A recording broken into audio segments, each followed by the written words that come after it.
Margaret Atwood est un écrivain engagé dans la lutte pour la survie du bonheur de l'être humain dans notre société moderne. Elle dénonce le conditionnement social et s'inquiète du désespoir, du vide, de l'absurdité, du mal de vivre issu de notre époque. Contrairement à ce qu'elle décrit, Margaret Atwood est une femme heureuse qui exprime volontiers sa joie de vivre.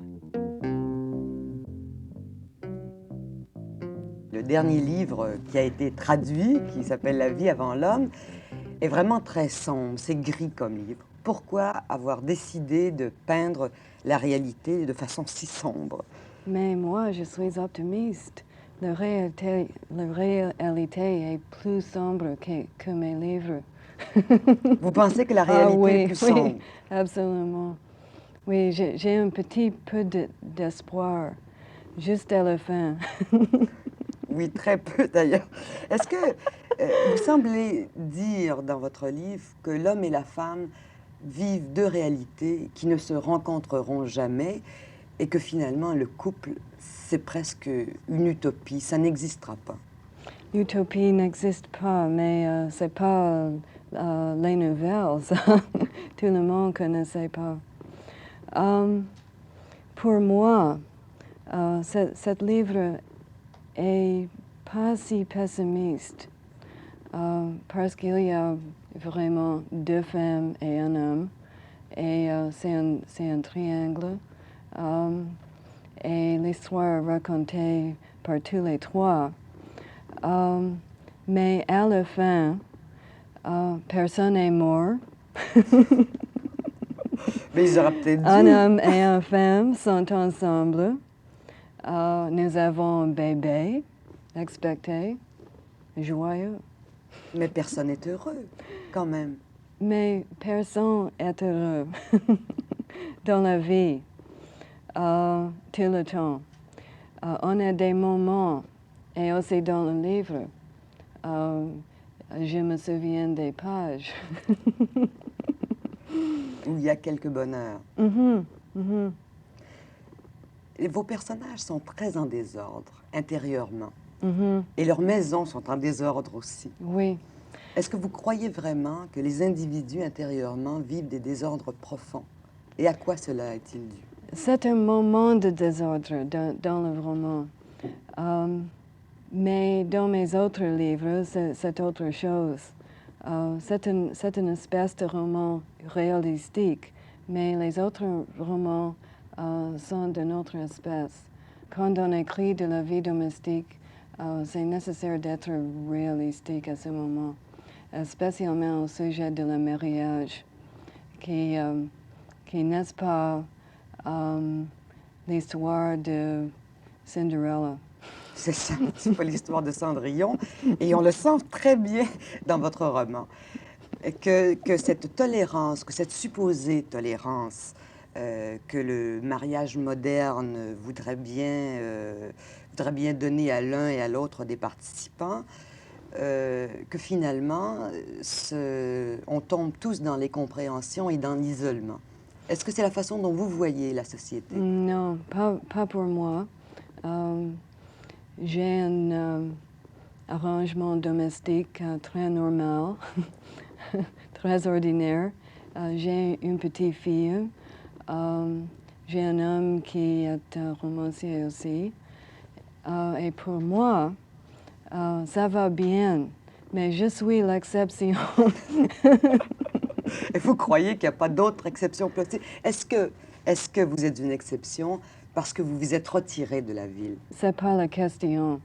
La question est que j'ai une espèce de travail que j'aime, qui c'est pas la réalité pour tout le monde. Et j'ai un homme que j'aime et une petite fille, mais mes amis, les personnes, les femmes que je connais, c'est pas la même chose. C'est une histoire de mariage rompé et de désordre tout autour de moi. C'est ça, c'est que vos personnages sont en quête d'une identité. On dirait que toujours les conflits intérieurs naissent de l'enfance. Est-ce qu'il y a des enfances heureuses? moi, j'avais une enfance heureuse, mais encore, je suis l'exception.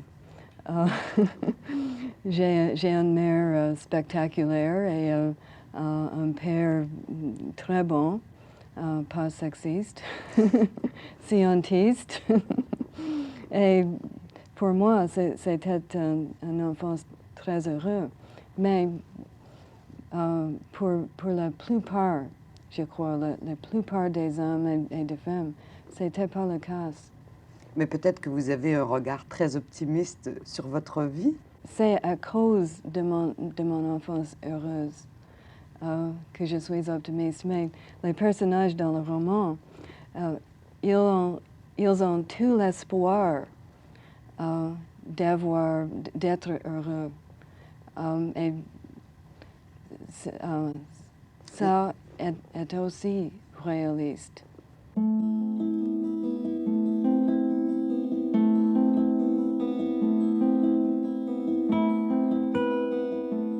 Moi, j'ai grandi dans la province de Québec, dans la forêt, près de Témiscamingue. Et je vais à l'école pour 2 ou 3 mois par année, oui.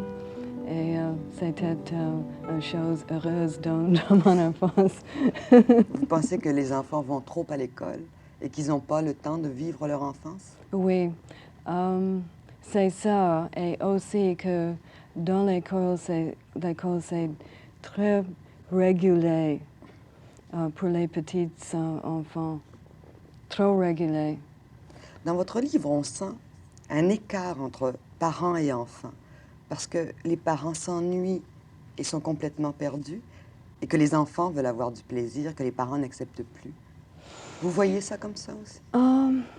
Dans le livre et dans ma vie, c'est 2 choses. C'est pas la même chose. J'ai une relation très très près avec ma petite-fille. Peut-être parce que c'est la seule et je suis une mère âgée, très âgée. Quel âge a votre petite fille? 5 et demi et moi j'ai 42.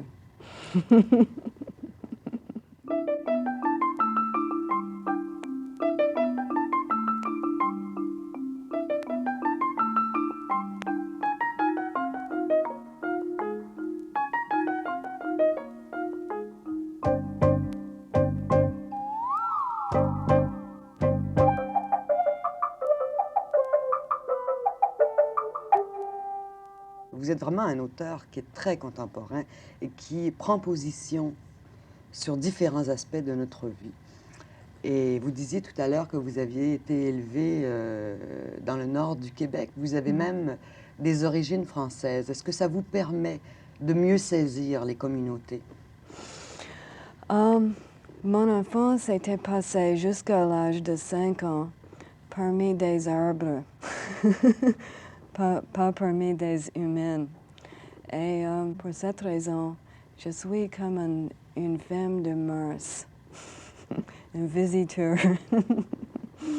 Mes origines françaises, c'est une autre chose.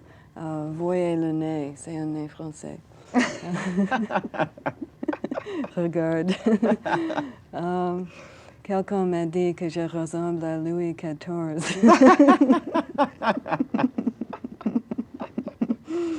Mais j'ai des ancêtres français très excentriques. Oui. Oui. À la côté de mon père, j'ai un moine des Froquets qui vient à Halifax dans le 18e siècle. Et son enfant était le premier enfant né à Halifax. Il enseigne des langues. Et à l'autre côté, le côté de ma mère, j'ai une famille qui se nomme Paysan.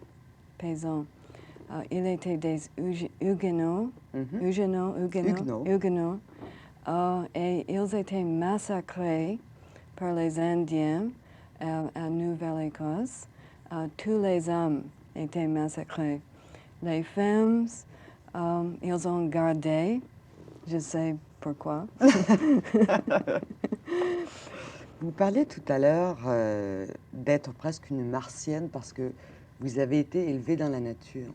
Et il est curieux de remarquer que souvent, les gens qui disent avoir eu une enfance heureuse sont des gens qui ont vécu leur enfance très près de la nature. Mon père était entomologiste et de lui, j'ai une curiosité et un amour pour toute espèce de vie, l'homme inclus. Vous aimez beaucoup? Mais aussi des insectes, par exemple. Sur le même pied d'égalité? Mais moi, j'aime les insectes. Oui. C'est un compliment. Vous comparez souvent votre mari à un insecte? Ah, peut-être butterfly. Un papillon. Un papillon, oui. Est-ce que vous croyez qu'il y a un espoir pour les gens de revenir en contact avec eux-mêmes, puisque tous vos personnages semblent en désordre, à la recherche d'une identité? C'est un peu cette vision que vous avez du monde, de la ville, des gens de la ville. Les gens de la ville, c'est ça. Mais presque tout le monde vit dans la vie à ce moment. La vie dans la campagne est presque finie. C'est dommage, mais c'est ça. Est-ce que vous pensez que la ville, les gens de la ville sont forcés de jouer un rôle, de répondre à une image, d'être prisonniers de la vision qu'un autre a de nous et de devoir jouer ce jeu-là? Ils sont prisonniers de la culture populaire, de l'image dans les magasins, dans la télévision, etc. C'est une vie de mode. On change le mode toute année. Le mode de vêtements et aussi le mode de pensée. Les modes politiques changent. C'est une vie de médias. Est-ce que vous pensez qu'on s'écarte des valeurs réelles, du bonheur simple? Votre personnage est ému de regarder la beauté d'une tomate. C'est nécessaire de regarder la beauté d'une tomate de temps en temps. Mais pour tout le temps, ça ne suffit pas. Quelles seraient les valeurs à véhiculer maintenant, à vivre surtout, pour être heureux? Je ne suis pas prophète. Je n'ai pas toutes les réponses. Je décris comme romancier. C'est une chose que le roman a fait toujours, la description de la société. Mais ce n'est pas la même chose d'avoir toutes les réponses, toutes les solutions. Je n'ai pas les solutions. Le problème est trop grand pour moi. Et donc vous ne voulez pas véhiculer de messages, mais bien juste peindre des situations qui vous apparaissent dramatiques. Mais la peinture contient le message. Mais ce n'est pas un message séparable. Ce n'est pas une petite phrase politique comme ça. Pour moi, je suis romancier, pas idéologiste. Et je n'ai pas une solution pour tout le monde. C'est une chose individuelle.